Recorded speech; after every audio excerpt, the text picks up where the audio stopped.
رحمن رحمن ساعدني يا رحمن. بسم الله الرحمن الرحيم. الحمد لله رب العالمين والصلاة والسلام على رسول الله وعلى آله وأصحابه أجمعين. Të nderuar vëllezër, motra dhe miq, ju përshëndes të gjithëve me përshëndetjen islame. Assalamu alaikum wa rahmatullahi wa barakatuh. Paqja qoftë mbi ju dhe mëshira e Allahut dhe bekimet e tij. Jemi në vazhdim të zhvillimit të projektit të librave. Jemi më konkretisht në zhvillimin e playlistës mbi intervistat bashkëkohore dhe jemi në një seri brenda serisë, një seri të vogël ku 3 video janë të lidhura me njëra tjetrën, të treja të hoxhës së nderuar Sheikh Jihad El Aish, Allahu e ruajt. Në ligjëratën e parë, që është ajo e ditës së djeshme, me titull Akhtaru Tanzimin fil Alam, pra organizata më e rrezikshme në botë, kemi bërë një hyrje në lidhje me realitetin bashkëkohor dhe me sektin më të rrezikshëm që vepron sot në botë. Mirë po njëkohësisht ligjërat shumë e rëndësishme për të kuptuar mënyrën se si funksionon bota sot. Ndërsa vazhdimi i saj është ligjërata e sotshme e cila titullohet Akhtaru ailatin fil alam, familja më e rrezikshme në botë. Sot pika numër 1. Hoxha prezanton temën e ditës me titull Akhtaru ailatin fil alam, pra familja më e rrezikshme në botë, duke nënkuptuar familjen që i fute Rothschild. Pika 2 tregon që referencat për këtë temë janë të huaja, pra jo arab dhe jo musliman, dhe vazhdon me trajtimin. Të njëjtën gjë ka përmendur edhe tek ligjërata e kaluar. Pika 3. Kjo familje ka rreth 3 shekuj që argëtohet duke bërë dëme nëpër botë. Dhe kush është i vëmendshëm arrin ta dallojë vërtetësinë e kësaj që ka përmendur hoxha në këtë moment. Madje edhe në disa ngjarje që mund të duken si periferike dhe në disa gjunahe që mund të bëhen nga individ të caktuar që s'kan asnjë lidhje me këtë familje, prapsërish dallohet ndikimi i tyre te këto gjunahe për shkak të stimulimit të madh që kanë bërë nëpërmjet mjeteve të fuqishme që kanë në dispozicion. Por këtë e vënë re ata që janë të vëmendshëm dhe të informuar, ndërsa ata që janë të shkujdesur ose të pa informuar ose që nuk dëshirojnë të informohen, normalisht nuk e vënë re një gjë të tillë. Pika 4. Historia e saj ngjason deri diku me historinë e Karunit në Kur'an, i cili zotëronte aq shumë pasuri dhe thesare, saqë vetëm çelsat e depove të thesareve të tij duhet i mbante një grup njerëzish të fuqishëm, aq të shumt ishin. Pra këta nuk janë të parët që po pasurohen në një mënyrë të frikshme, apo që po arrin një sundim dhe një fuqizim ose një pushtet shumë të madh në rang botëror, por ka pasur edhe njerëz të tjerë në historinë e njerëzimit. Në disa prej këtyre rasteve na ka informuar Allahu në Kur'an ose profeti sallallahu alaihi wasallam në hadithe për veçoritë e këtyre dhe për të mirat ose të këqijat që kanë bërë dhe për përfundimin e tyre gjithashtu. Këtu bën pjesë edhe Karuni që është përmendur tek historia e Musës alayhis salam dhe tek historia e faraonit, sepse kanë qenë bashkëkohës. Në këtë kohë Karuni ka qenë një pasanik prej Beni Israilve në popullin e faraonit. Pra nuk ka qenë pjesë e Paris, si të thuash të egjiptianëve, ka qenë pjesë e izraelitëve, të cilët në atë kohë ishin muslimanë dhe nuk kanë pas lidhje absolutisht me izraelitët e sotshëm dhe as me sionistët e sotshëm. Së bashku me Musën alayhis salam që ka qenë më i devotshëm i muslimanëve të kohës. Dhe ndërkohë Karuni ka pasur veçorinë që nuk ishte në linjën e muslimanëve të tjerë, por ishte në linjën e gjunaheve. Dhe ka pësuar edhe dënim siç përmendet në Kur'an, por ajo që është element me rëndësi për të përmendur në këtë moment është sasia e madhe pasurisë që ai gëzonte. Pra vetëm çelsat e depove të thesareve të tij ishin aq të shumtë dhe aq të rëndë saqë duhej një grup njerëzish për t'i mbajtur ato. Dhe madje specifikohet grup njerëzish të fuqishëm. Më pas pika 5. Disa janë të mendimit që këta zotërojnë rreth 80% të pasurisë së botës.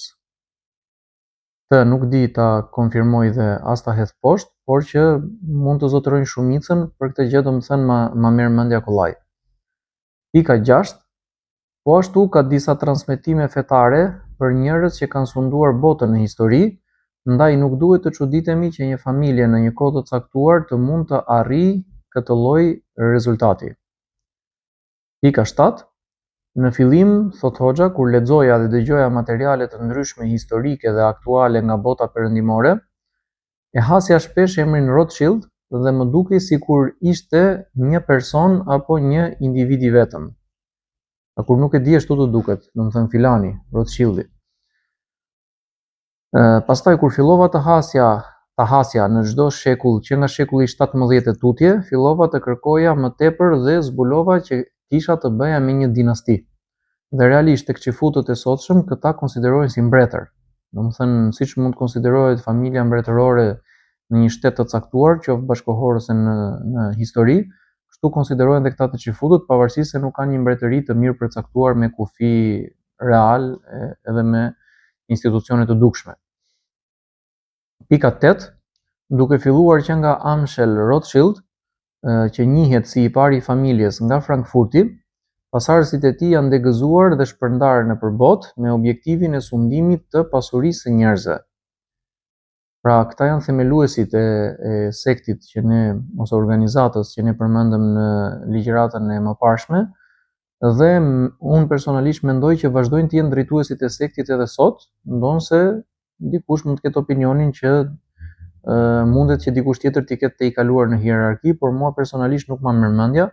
Mendoj që këta vazhdojnë të jenë akoma drejtuesit e sektit dhe këta janë njerëzit më gjunafçar në botë dhe më të rrezikshëm për njerëzimin.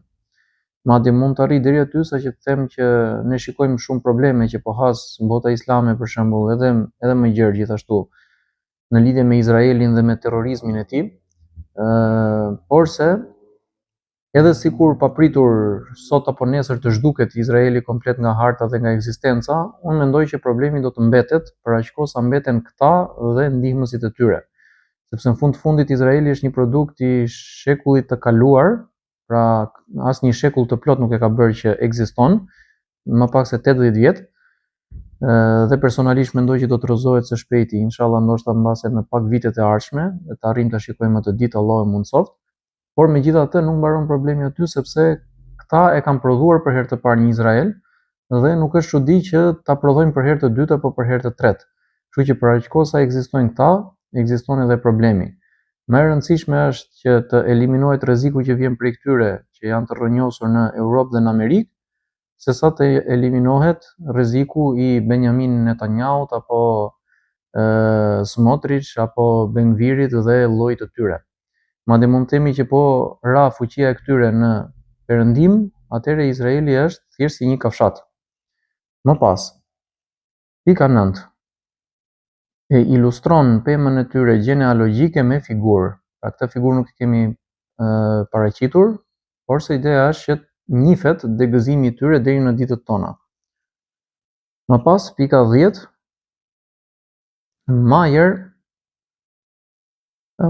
Amschel, babai i Majerit, punonte me tregti të sendeve të përdorura derisa i shkoi mendja të fillonte punën me kamat. Dhe çifutët janë shquar historikisht, domethënë që janë marrë me kamat, qoftë në Europë ose qoftë në vende të tjera, dhe atë vazhdojnë të bëjnë edhe sot e kësaj dite. Por se këta kanë një veçori tjetër, familja e këtyre, që këta kanë përparuar në një nivel më të lartë gjunahesh, qoftë kamata, qoftë gjërat e tjera, dhe janë në krye të hierarkisë, në rastin konkret me gjithë sistemin bankar. Pika 11. Filloi gradualisht t'u jepte njerëzve borxhe me kamat dhe të pasurohej në mënyrë të shpejtë dhe të padrejtë. Këtu ja vlen të theksojmë që në Islam kamata konsiderohet një nga gjunahet më të rënda dhe është rreptësisht e ndaluar dhe çdo kush që ka lidhje me kamatën, qoftë marrësi apo dhënësi apo dëshmuesi apo ndihmuesi, kushdo që të jetë, ka pjesë në gjunahun e kamatës. Dhe kush merret me kamat konsiderohet si dikush që lufton kundër Allahut dhe të dërguarit të tij sallallahu alaihi wasallam.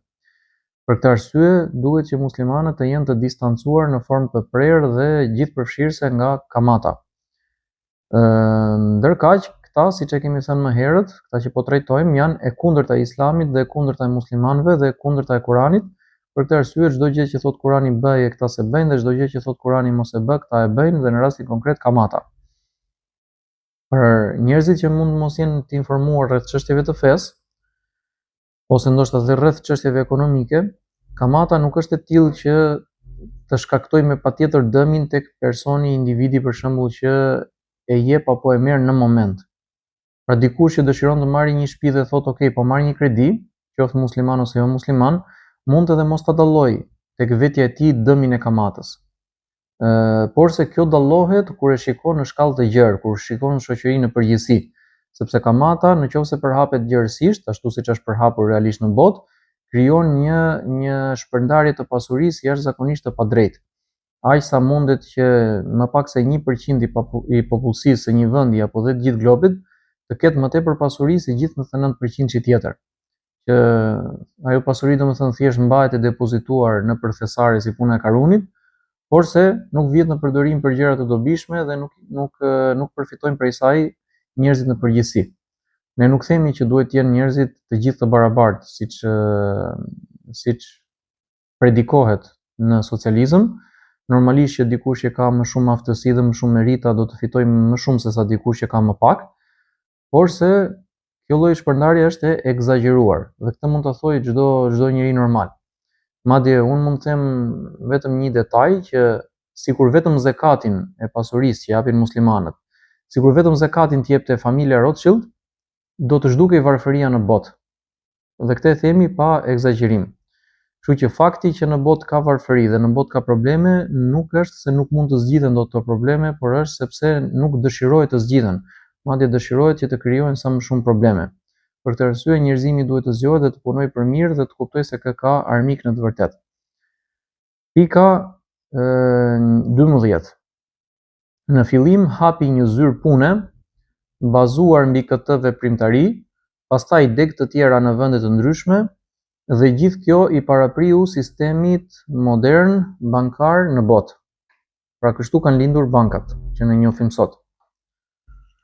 Pika 13, ai ishte një kohësisht rabin dhe kishte njohuri rreth fesë judaike. Pra ka qenë praktikant dhe i thelluar në dije, nuk është se ka qenë një person, domethënë, thjesht formalisht çifut.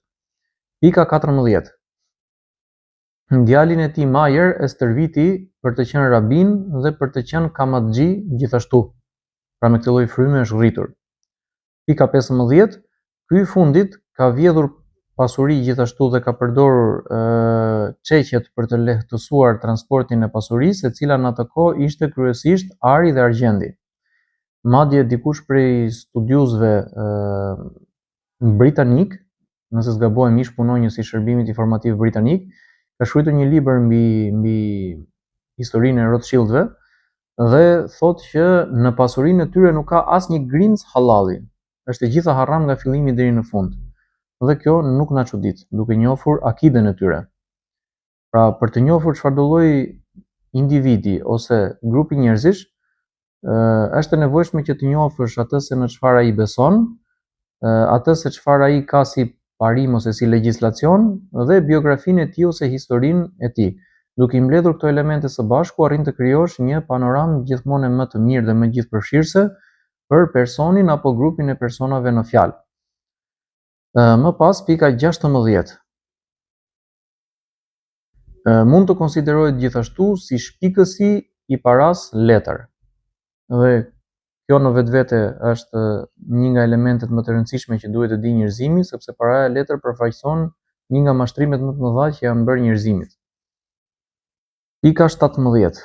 Dhe mashtrimi i radhës pritet të jetë monedha elektronike, sipas asaj që deklarojnë studiuesit dhe një pjesë edhe e këtyre që po trajtojmë.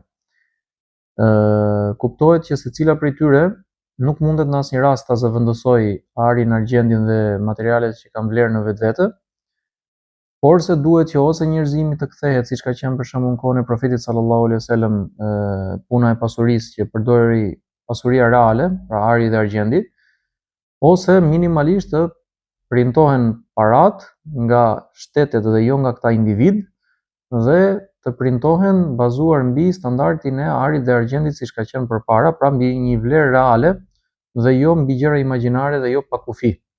Sa herë që ka ndonjë krizë në horizont, rezerva federale printon disa triliona dollar, i fut në qarkullim dhe në këtë mënyrë thot dolëm nga kriza. Ndërkohë që në këtë mënyrë veç se shton një krizë tjetër mbi krizën ekzistuese, ndonse për momentin nuk është e dallueshme. Pika 17. Ai kishte 5 djem dhe i aktivizoi të gjithë në projektin djallëzor për sundimin e botës sipas mënyrës së shejtanit. Këta janë adhuruesit e shejtanit, siç e treguam në ligjëratën e kaluar, kështu që normalisht që ata janë të përbetuar për ta vënë botën në sundimin e shejtanit. Pika 18. Në fund të jetës, ku si ai dhe babai i tij kanë vdekur mbas të 70-tave, i mlodhi djemt dhe u mori atyre besën që do të ishin gjithmonë të bashkuar, që do të besonin gjithmonë që xifutët janë zotrinjtë e botës dhe se njerëzit e tjerë, pra gojimët që i quajnë ata, janë thjesht insekte të pavlera dhe se do të punonin gjithmonë për sundimin e botës nëpërmjet pasurisë. Pra imagjino domethënë se çfarë mendimi kanë këta për njerëzimin dhe sa shumë e urrejnë këta njerëzimin, ndërkohë sa shumë i përkëdhel njerëzimi këta. Pika 19. I shpërndau ata në 5 shtete të ndryshme në mënyrë strategjike për kohën. Amskel mori përsipër Gjermaninë, Solomoni Austrinë, Nathan Britaninë, Karli Italinë dhe Jamesi Francën. Pika 20. Gjithashtu thuhet se dërgoi dikë prej nipërve të vet në Amerikë dhe personalisht mendoj që duhet të jetë e vërtetë kjo që thuhet te kjo pikë. Dhe besoj që ky ka sjell disa fryte të veçanta që ndoshta mund të ketë te i kaluar ose të jetë afruar fryteve të këtyre të Europës. Pika 21. Për këtë ndarje duhej që secili prej tyre të hapte nga një bank në këto shtete. Pika 22. Kjo pra ka ndodhur në shekullin e 17, kur koncepti bashkohor i bankave nuk njihej akoma. Pra të krishterët kanë qenë në gjumë dhe në një shkujdesje të madhe në këtë kohë kundrejt veprimtarive të këtyre adhuruesve të shejtanit, dhe po ashtu edhe muslimanët një 2-3 shekuj më vonë kur ta kanë ardhur dhe kanë filluar të ndikojnë në botën islame, gjithashtu janë gjetur të shkujdesur, por është koha që të dyja palët, dhe muslimanët dhe të krishterët, të fillojnë të zgjohen dhe mendoj që kanë filluar të zgjohen dhe të fillojnë të reagojnë për të pavarësuar nga këta dhe për të rikthyer drejtësinë në botë. Më pas, pika 23. Secili prej tyre mori me vete një sasi pasurie për ta realizuar këtë. Pika 24. Tani kur ne shikojmë ndonjë City Bank, që do thot bank e qytetit në gjuhën shqipe, është gjithmonë deg e aktivitetit të këtyre. Pika 25. Ndërkohë ata nuk janë xifut me veçoritë që i njohim ne në përgjithësi xifutët në botën islame dhe në histori. Madje as nuk adhurojnë të njëjtin Zot që adhurojnë xifutët e tjerë. Pra ka dallime themelore midis këtij sekti të xifutëve dhe sekteve të tjera. Pika 26. Përkundrazi, ata janë themeluesit e lëvizjes së mendjendriturve, pra që i përmendëm në ligjëratën e kaluar, dhe adhurojnë shejtanin. Pika 27. Shumica e politikanëve amerikanë sot janë prej këtij sekti dhe veçanërisht familja Bush, e cila njihet si familja më e madhe dhe më me ndikim në politikën amerikane. Kjo është edhe mënyra se si këta arrin që të ndikojnë në ngjarjet globale, sepse shumë prej njerëzve që neve na paraqiten se kur janë qoftë musliman apo të krishterë dhe sikur mbajnë interesat e popullit të tyre dhe vendit të tyre, faktikisht një pjesë e mirë janë pjesë e sektit të këtyre dhe punojnë për qëllime të errta. Pika 28. Secili prej shteteve në të cilat u shpërndan djemtë e Majer ishin me rëndësi të veçantë për kohën dhe perandori të fuqishme. Nuk i shpërndau rastësisht dhe as nuk i shpërndau kot, por i shpërndau mbas një studimi që ka bërë. Pika 29. Komshimet to, domethënë me këto shtete, pra shumë pranë Europës, ishin osmanët, të cilët e ndalonin një aktivitet të tillë në vendin e tyre. Madje osmanët në këtë kohë i bie të kenë qenë kufitar me perandorinë austro-hungareze, i bie tamam komshinj me kufirin në Ballkan, i bie tamam komshinj me vendet ku po fillonin të ndikonin sionistët. Pika 30. Kjo familje në Frankfurtin e hershëm ka qenë një prej shumë familjeve të tjera qifute, me origjinë khazare, pra jo që fut izraelit do më thënë me origjinë nga Jakubi a.s. ose Israili, por me origjinë tjetër, që thjesht kanë pranuar fen judaike dhe më pas kanë filluar të adhurojnë shejtanin, dhe nuk kanë lidhje do më thënë as nga raca, as nga shumë gjëra të tjera me Beni Israilët që përmenden në Kur'an. Të cilët ishin përzënë nga perandoria ruse drejt perëndimit, jetonin në geto, të izoluar nga qytetërimet e tjera pothuajse dhe kishin nga një simbol përfaqësues në çdo shtëpi. Pra, perandoria ruse ka luftuar kundër mbretërisë së Khazarisë dhe kanë arritur që të fitojnë kundër tyre dhe mbasi kanë fituar, është shpërndar popullata e Khazarisë nëpër Europën lindore kryesisht, duke përfshirë vendbanime në Rusi, duke përfshirë në Poloni, duke përfshirë edhe në Gjermani gjithashtu, ose të paktën në ato principata apo rajone që kanë qenë të ndara këto shtete përpara se të bashkoheshin me mënyrën që ne i njohim sot. Dhe pjesë e këtyre domethënë kanë qenë dhe këta që ne po përmendim. Këta njihen si tribuja 13 ose fisi i 13 i Beni Israilëve, sepse 12 fise ka pasur që kanë qenë pasardhës real të Jakubit a.s. Pika 31. Këta kishin një mburoj të kuqe, pra Rothschild në gjermanisht, që ngjan me Red Shield në anglisht dhe nga kjo e morën emrin. Pra Red Shield në anglisht do të thotë mburoj e kuqe, kurse në gjermanisht fjala është Rothschild dhe ky është mbiemri i familjes së atëherë për shkak të këtij simboli që i identifikonte. Më pas, pika 32, ata lidhen aleanca në këtë projekt me familje të tjera të fuqishme çifute, si për shembull Morgan ose Montefiori, por edhe të tjera përveç tyre, por këto ka përmendur Hoxha në këtë moment. Pika 33, ata u përpoqën të depërtonin edhe në politik nëpërmjet pasurisë, që të përshpejtonin shtimin e saj, por edhe proceset e tjera të projektit. Pra, filozofia e këtyre ka qenë që duhet të pasurohen sa më shpejt, dhe me sa më shumë haram, sepse harami ja bën më të kollajshme. Dhe mbas kësaj, këtë fuqi ekonomike duhet ta kthenin në fuqi politike për të ndikuar tek njerëzit. Po ashtu kanë filluar të ndërhyjnë edhe në çështjet e fesë gjithashtu. Pra për të kontrolluar mundësisht edhe pjesën materiale, por edhe pjesën shpirtërore të jetës së njerëzimit. Gjë që te kjo e fundit veçanërisht kanë dështuar, sidomos në botën islame, ndonse ndikimi i tyre është prezent. Pika 34. Mayer lidhi miqësi me mbretin William, duke i shitur gur të çmuar me çmime të lira, pastaj duke vepruar si kompani sigurimi, derisa arriti në pikën që mbreti u dorëzoi atyre pasurinë e vet në një situatë rrezire dhe ata e tradhtuan dhe ja morën. Prandaj tham që ka vjedhur pasuri dhe kjo nuk është pasuri e vogël, po llogaritë vet se çfarë do të thotë të jesh mbret dhe të humbasësh gjithë pasurinë tënde. Pika 35. Ai që një kapital shumë i vlefshëm për përparimin e mëtejshëm në çështjet bankare. Pika 36. Më pas themeluan kompani postare të shpejta, gjë që për kohën kishte një vlerë të veçantë, duke munguar mjetet që ne sot njohim. Pra, ata kanë ecur me plane shumë të detajuara dhe e kanë studiuar mirë realitetin, e kanë parë se çfarë duhet dhe çfarë s'duhet, dhe i kanë paraprirë disa gjërave që popujt e tjerë kanë ndjekur më mbrapa me hap më të ngadalt, për fat keq. Pika 37.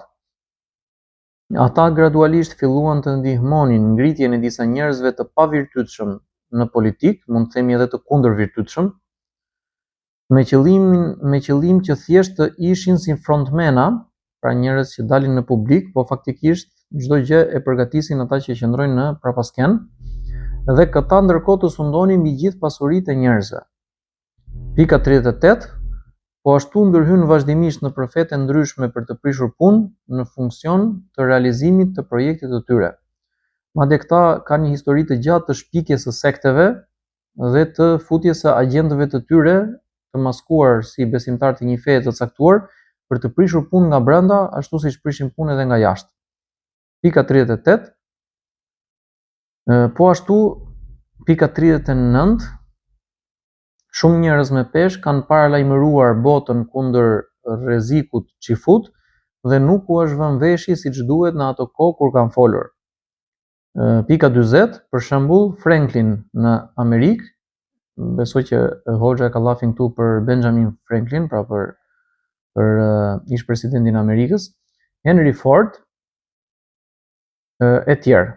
Pika 40, për shembull, Franklin në Amerikë, Henry Ford e tjerë. Kur thot Hoxha Franklin, mendoj që ka për qëllim Benjamin Franklin, pra shkencëtar, shpikës dhe prej etërve themelues të Amerikës, pra figurat të cilat janë shumë më peshë në Amerikë edhe më gjerë që njihen, domethënë për kontributin e tyre në drejtime të ndryshme. Pika 41, ato çfarë kanë përmendur ata atëherë nëpër libra janë duke u zbatuar sot në realitet. Pra ata kanë parë disa shenja të rrezikut, disa elemente që nuk kanë qenë aq prezente sa që janë sot, dhe bazuar mbi ato shenja kanë thënë që kujdes se nëse nuk i ndaloni këta njerëz do të ndodhi kjo. Dhe ato që ata kanë paralajmëruar që mund ndodhin, pra gjëra negative, ato realisht kanë ndodhur. Pika 42, ka edhe materiale që ata i kanë shkruar dhe nuk janë publikuar. Pika 43, ndërkohë William J. Carr ka shkruar në librin e tij të njohur Gurët e Shahut se në luftën e tretë botërore që ata do të zhvillojnë, do të shndërrohen shtetet arabe në vende të vogla të coptuara, të cilat të gjitha do të rrotullohen në orbitën e Izraelit të Madh. Pra, ne shikojmë në realitetin tonë se sa po punohet për të realizuar këtë gjë. Pika 44. Ndërkohë Ford tregon që grupi që ka përfituar gjithmonë nga luftrat në botë janë çifutët. Pika 45. Rothschildët sot sundojnë bursën dhe çmimin e arit në botë. Ata pëlqejnë të rinë si spektator dhe thjesht të përfitojnë kur njerëzit e tjerë vriten me njëri tjetrin dhe kur ka probleme. Pika 46, ata gjithashtu sundojnë kompanitë kinematografike dhe agjencitë më të mëdha të lajmeve në botë. Dhe në përgjithësi domethënë reklamojnë masivisht haramin në këto gjëra që ata sundojnë. Pika 47, ata dolën fitimtarët më të mëdhenj nga përplasja mes kolonizatorëve të vendeve të ndryshme europiane në Amerikë. Pika 48, mbas stabilizimit të britanikëve, themeluan rezervën federale për të kontrolluar pasurinë e vendit. Nga emri duket se kur është bankë shtetërore, ndërkohë që faktikisht është e këtyre, është thjesht e individëve. Pika 49. Me të ndikojnë edhe në përbot gjithashtu fuqishëm. Pika 50. 6 presidentë amerikanë kanë vrarë, të cilët kanë dalë kundër projektit të tyre dhe kanë paralajmëruar njerëzit për rrezikun e kamatës çifute. Pika 51. Ata kanë nxitur luftra mes vendeve ku politikanët pretendonin se luftohej për diçka, ndërkohë arsyet e vërteta i dinin vetëm ata dhe bashkëpunëtorët e tyre. Pra gjithmonë këta e mbajnë të fshehtë veprimtarinë e tyre aq sa munden. Dhe kur bëhet ndonjë veprim, përpiqen ta maskojnë nëpërmjet diçka tjetër. Dhe duhet që njeriu të bëjë një analizë të thellë për ta kuptuar që nuk është gjëja ashtu siç duket dhe ashtu siç prezantohet nga ana e këtyre. Pika 52. Për shembull, lufta mes Britanisë dhe Amerikës 7 vjet ishte për përfitimin e tyre në çështjen e borxheve ndërshtetërore, ndërsa preteksti ishte kufiri me Kanadan dhe kolonizatorët europian komshinj. Pra gjithmonë duhet ta justifikojnë një gjë nëpërmjet një gjëje të gënjeshtërt. Pika 53. Napoleon Bonapartin gjithashtu e kanë mbështetur shumë, veçanërisht në pushtimin e Egjiptit për realizimin e kanalit të Suezit, i cili do të shkurtonte rrugën tregtare mes Mesdheut dhe Azisë. Faktikisht kanali i Suezit ka një rëndësi vërtet strategjike dhe është e kuptueshme që këta kanë pasur interes të bashkëpunojnë me një lëvizje që do kishte këtë lloj ndikimi. Pika 54. Gjithë flota detare franceze u prodhua dhe financua tërësisht nga kjo familje. Pra, ata muslimanë në Egjipt që kanë humbur jetën, apo kanë humbur pasurinë, apo kanë humbur familjet, apo janë dëmtuar si shkak i pushtimit francez, një pjesë të mirë të dëmit që u është bërë ja kanë atyre borxh familja këtyre. Pra nuk është se ka qenë thjesht ndonjë përplasje ndërmjet as ndërmjet të krishterëve dhe muslimanëve, as ndërmjet laikëve dhe muslimanëve, por ka qenë në thelb përplasje ndërmjet sionistëve dhe muslimanëve. Ndërsa këta të tjerët kanë qenë më tepër vegla se sa faktor real bazik.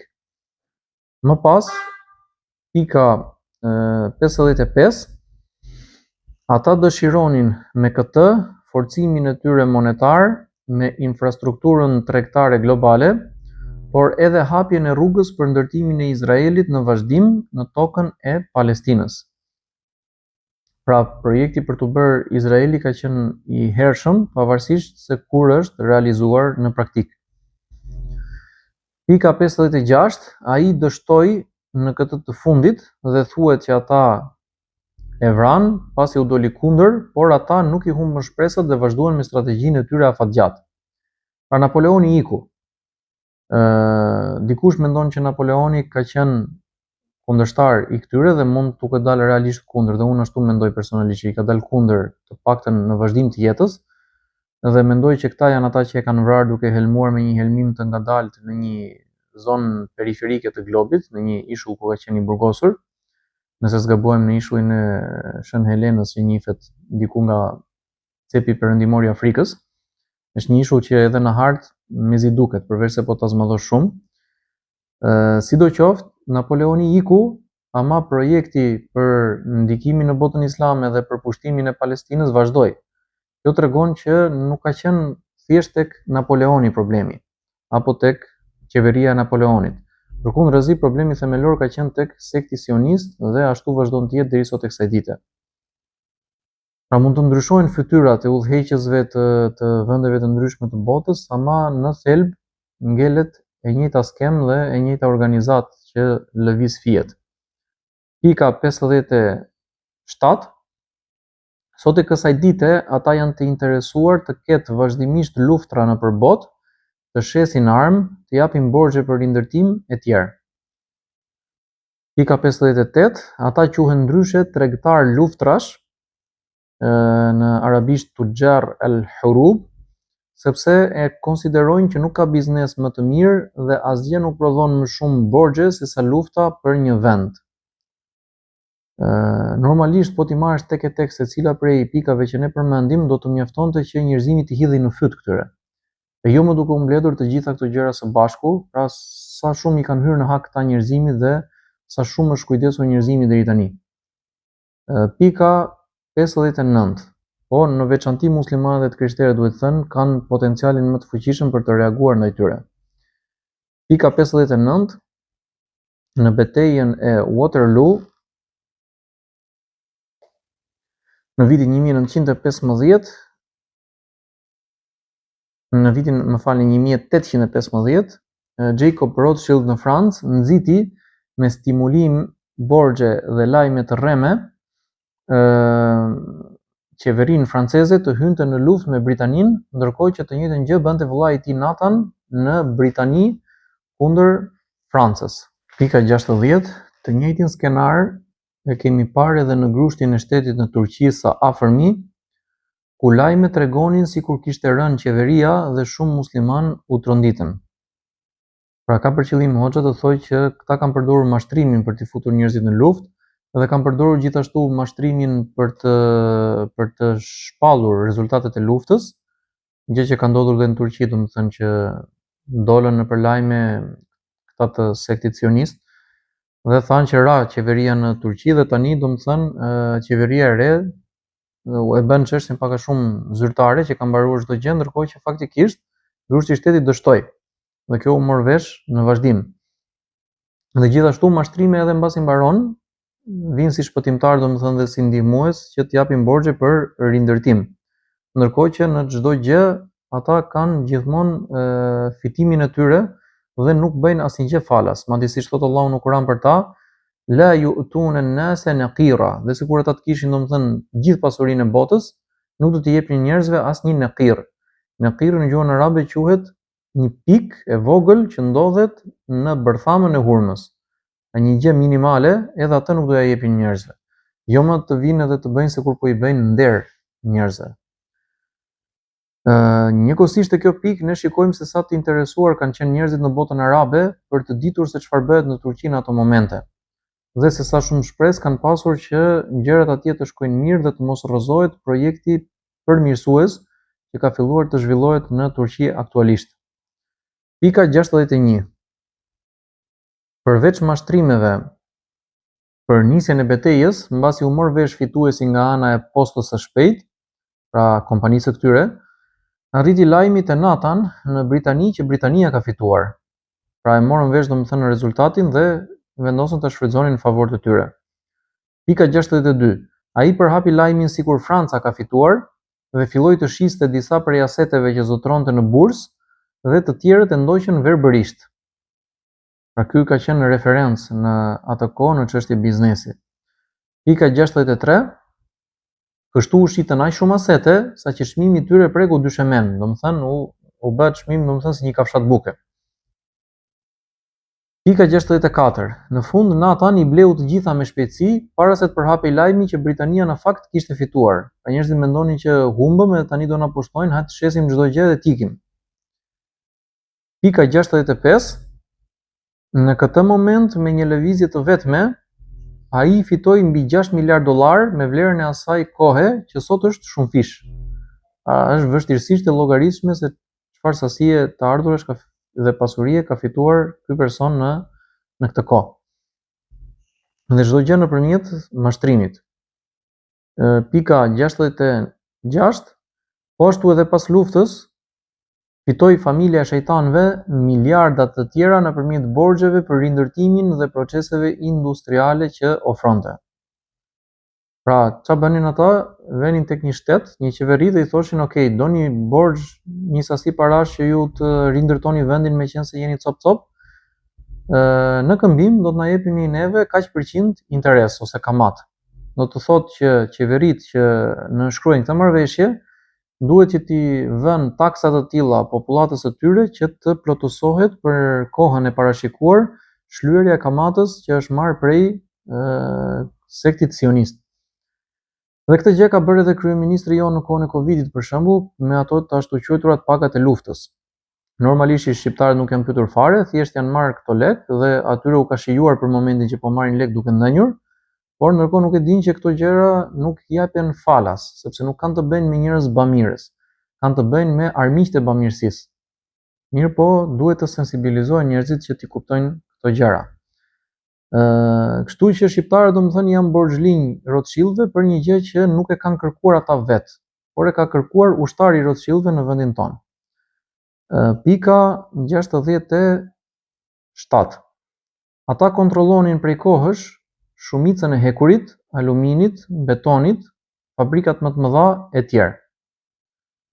Pra, përveç borxheve, ata kanë hyrë edhe si kompani domethënë ndërtuese që mirë që po ju japim lekë dhe do të na i ktheni me kamat, por ato lekë na jepni prap neve që ta ndërtojmë ne vendin tuaj.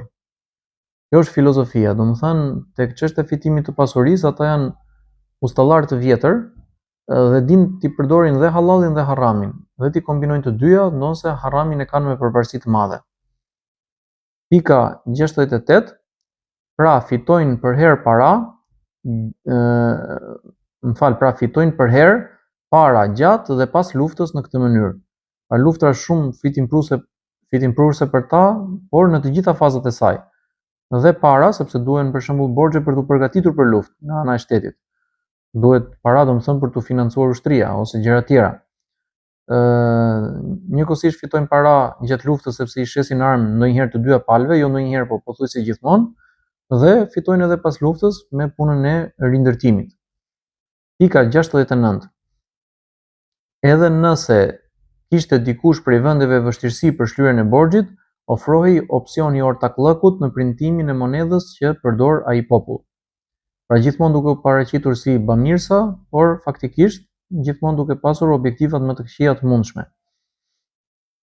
Pra shumicën e paras në botë sot e printojnë këta dhe nuk e printojnë shtetet, ashtu siç mund të mendojë një njeri që s'e ka haberin çështjes. Pika 70. Kështu sot në Amerikë dhe në shumicën e vendeve, shumicën e monedhave e printojnë këta, pra gjë që përmendëm. Pika 71. Ndërkohë vendi i depozitimit të pasurive të tyre është Zvicra, rrjedhimisht ajo mbahet larg luftrave, ndonse nuk ka ushtri dhe vazhdon të jetë e sigurt pavarësisht rrazirave të theksuara që mund të ndodhin për qark. Pra luftrat botërore kanë ndodhur anë për qark Zvicrës dhe nuk e kanë prekur Zvicrën, ndërkohë Zvicra nuk ka ushtri që të mbrojë dhe sikur të sulmojë dikush. Mirëpo është rënë dakord nga palët që Zvicra të mos preket për arsye se aty ndodhen paratë e këtyre. Pika 72. Lëvizjen sioniste ata e kanë ndihmuar më shumë se çdo kush tjetër. Pra e kanë ndërthurur projektin e tyre me projektin e Herzelit edhe të tjerëve, por kuptohet që këta janë më të fuqishmit. Pika 73. Ata kanë investuar për kolonizimin e Palestinës që në fillim. Madje Jacob Rothschild, Allahu qoftë i drejtë me të, i cili sapo ka ndruar jetë, siç e kemi përmendur në ligjëratën e kaluar gjatë tufanit Aksa, e ka deklaruar qartësisht që Izraeli na e ka borxh neve ekzistencën e tij, pra familja jonë e ka prodhuar Izraelin. Kështu që dhe muslimanët duhet ta dinë se kujt i detyrohen për padrejtësitë që atyre u bëhen në vendet e tyre. Pika 74. Këtë gjë edhe e shprehin me mburrje deri sot, siç e përmendëm. Pika 75. Herzl i ofroi Sultan Abdulhamidit të dytë milionat e Rothschildëve për Palestinën, por dështoi. Pra sultani e bëri detyrën e vet dhe e mbrojti aq sa mundi botën islame, por se përçarjet dhe problemet e brendshme bën që kjo të mos zgjaste për një kohë shumë të gjatë tij dhe mbas tij. Herzl pak a shumë për mendimin tim ka qenë një kategori frontmeni, nuk ka pasur një rol të veçantë përveçse që të dilte dhe të komunikonte publikisht për projektin sionist, pak a shumë ashtu siç është Soros sot, pra George Soros, ndërkohë që në prapasken janë këta, për këtë arsye vëmë theksin tek ta dhe jo tek ata që dalin publikisht. Pika 76. Ata gjithashtu ndërtuan Knesetin Izraelit. Pika 77. Ata ndërtuan Universitetin Hebre në Palestinë dhe këto para pushtimit, pra para se të zyrtarizohej themelimi i Izraelit. Pra kanë bërë shumë lëvizje të tilla.